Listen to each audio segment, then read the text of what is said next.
What are single post templates and why should we use them? Hi, welcome back to Wiki Design. If you're new here, my name is Barbara. On this channel, we talk a lot about WordPress, we talk a lot about website design, and we do a lot of tutorials on the Elementor page builder. If you're trying to learn how to build your own website, check out our other tutorials and make sure you're subscribed to the channel because we upload new content here every week. Today, we're going to get into page templates in Elementor, specifically the single post template. This is the template that you'll likely use if you have a blog on your website. Using a template will keep all of your blog posts looking the same, and it's pretty easy to set up in Elementor. By creating a single post template, you're creating a specific layout for all of your blog posts. If you want to change how that template looks, you do so by editing one template versus going to each of your blog posts individually. I could only imagine how long it would take if I had to go back and edit all of the hundreds of pages for my blog posts without using a template. So templates save a lot of time. The great thing about using Elementor to create this template is that you still have the ability to use the page builder if for whatever reason you want to customize a specific post. Most WordPress themes don't offer this functionality, which is why I like using the Elementor page builder. You have the flexibility to really create custom layouts or use the template to make everything look consistent all the time. We're going to get into all of that and more in today's tutorial, so let's get started. To get started on creating our single post template, I want to first take a look at my post. Now I've created this on a testing environment and I've added some posts to this so we can use that as a guideline. So let me just click on this one right here so we can see what we have going on. Now, as you can see, the design is pretty boring. There aren't a lot of elements going on. It's just kind of text and a comment box. Doesn't look very good. So this is what we are going to customize by using our single post template. In order to create our template, we're going to go to our Templates tab in our WordPress dashboard. This is part of Elementor Pro. And then we'll click Add New to create a new template. The type of template that we're going to select is single post.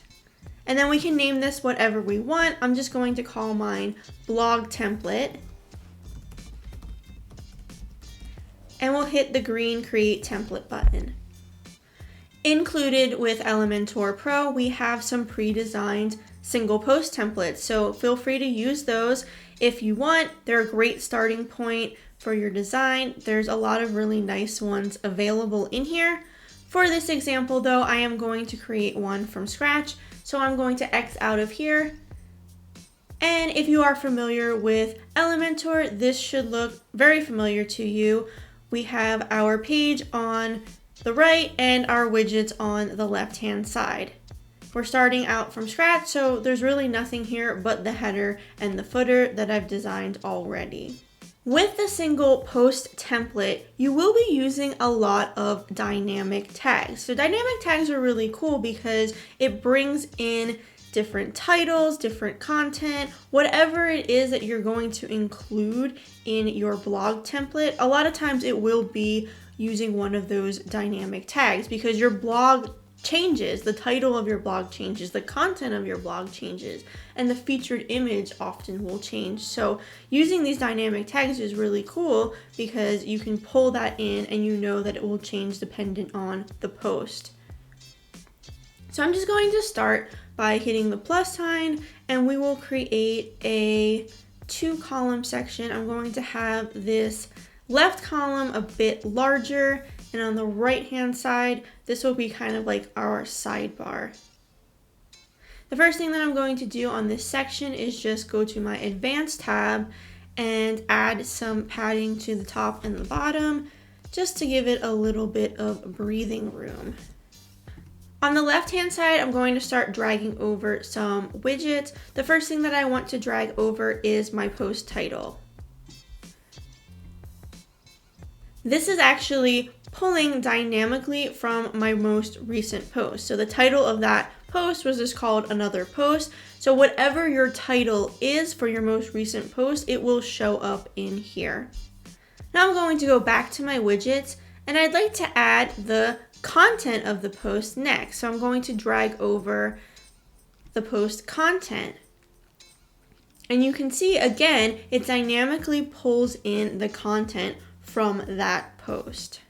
If I go back to my widgets, I'm going to pull in some other dynamic functions as well.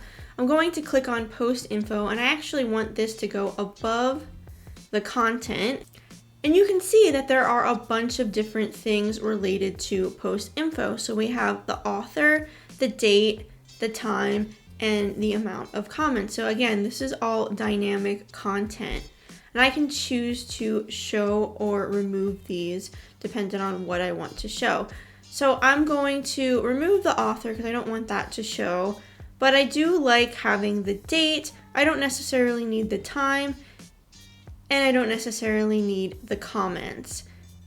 If I add items, I can add different things as well. So I can do author, date, time, comments, terms, or custom. Terms is one that I like to use because you can actually choose the category. So I'm going to select categories for that. And you can see that it pulls in the category that I've added to this post, which is news. We can style these as well. If you don't want to have the icons in there, you can say just to take off the icon and then it goes away. So we can do that if we wanted to. We can have this link to the specific date or the specific category as well, or we can turn that off. So there are some customizations available within this specific widget that I use pretty often. So far we have some good information. Another thing that I often like to add is the featured image, and sometimes I'll do that above the actual title. So let me go back to my widgets and drag over the featured image widget. Again, this is another dynamic widget, and this will pull in the featured image for the post. One thing that I always recommend doing is changing this image size, because I've had clients in the past say, hey, my images are looking blurry when I upload them. What's going on? And oftentimes it's because this is not set to full. So just a little side note, if you are experiencing that problem, try changing that and see if it makes a difference. So now we have our featured image, we have our title, we have some information regarding the date and the category that the post is in, and then we have our post. So things are looking pretty good. They're starting to shape up. We're getting more of a structured template going on.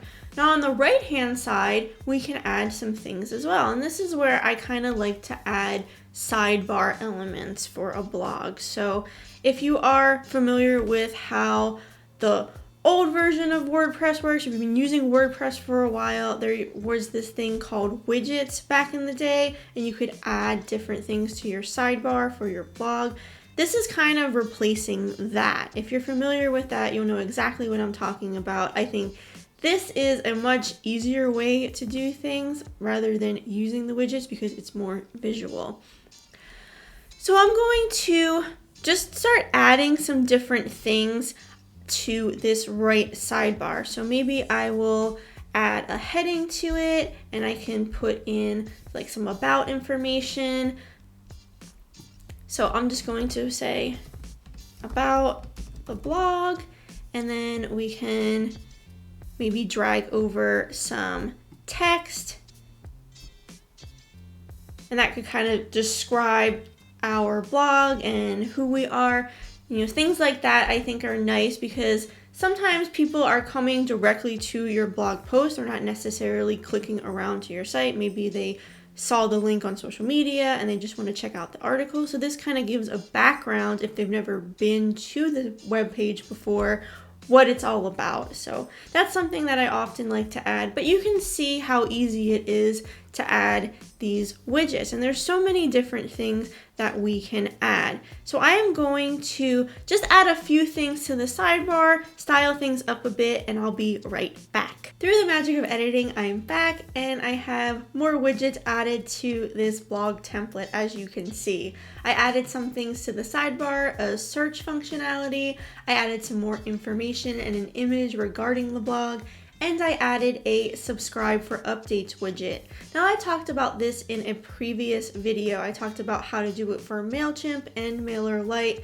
So if you are interested in learning how to add people to your email list through Elementor forms, definitely check those videos out. I think they're super helpful for building an email list. I also added to the bottom of this column some pagination. So what this will do is paginate through your blog post. So as you add more posts, this will change and it will be, again, a dynamic widget that we can use to make this more interactive. Now I just need to check out how things look on tablet and mobile devices. So I will go to my responsive tools and click tablet, and we need to make a few adjustments here. I think we'll just change the padding on this so it's not so much.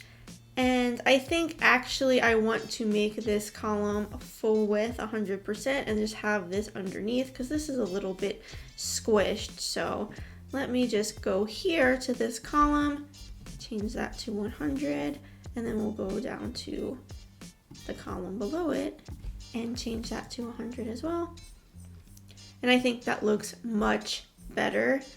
Now we'll go to mobile, and I'm pretty happy with how this looks on mobile. So there isn't too much that I want to do to change that.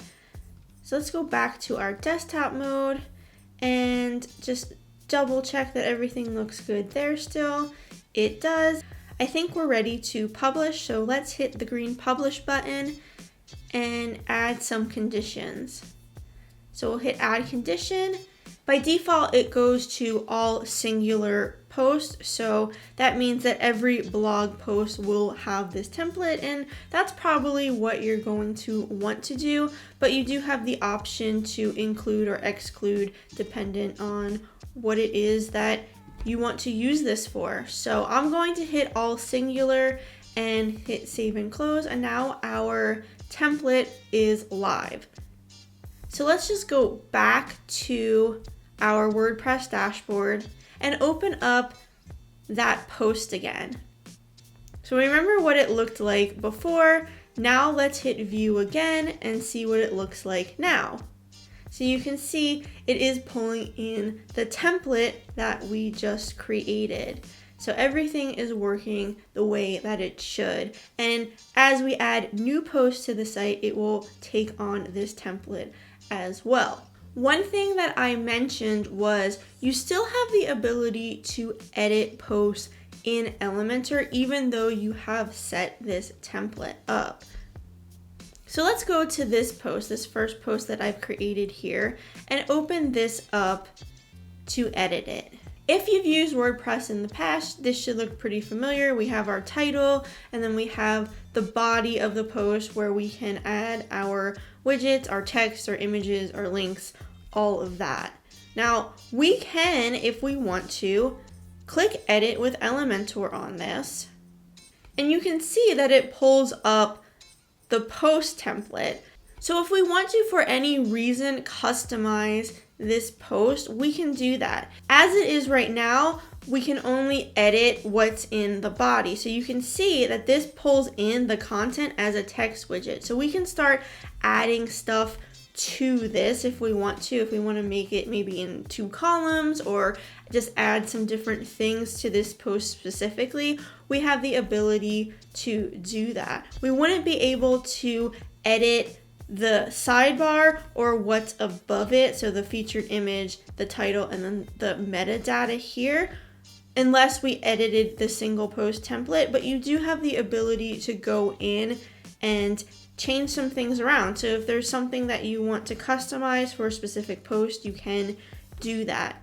You can also change the page layout if you want. So if you go to post settings down here where this gear icon is and go to page layout, you can see right now it's taking on the default template, which is the layout that we just created. But I can change this to Elementor Canvas, for example, and you can see now it is just blank. and we can go from here and really customize it if we want to.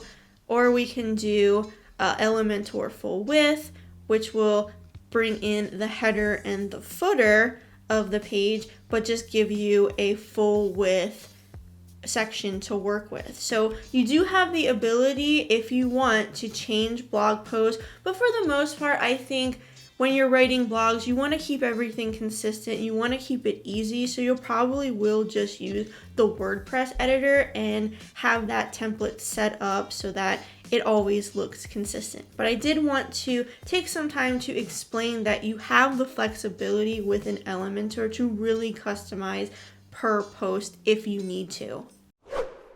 That's it for this tutorial on creating single post templates using Elementor. I hope that you learned something. If you did, be sure to give this video a thumbs up and consider subscribing to our email newsletter, where we'll give you a recap once a week of all of the videos that we posted to our channel. Thanks so much for watching, and we'll see you next time.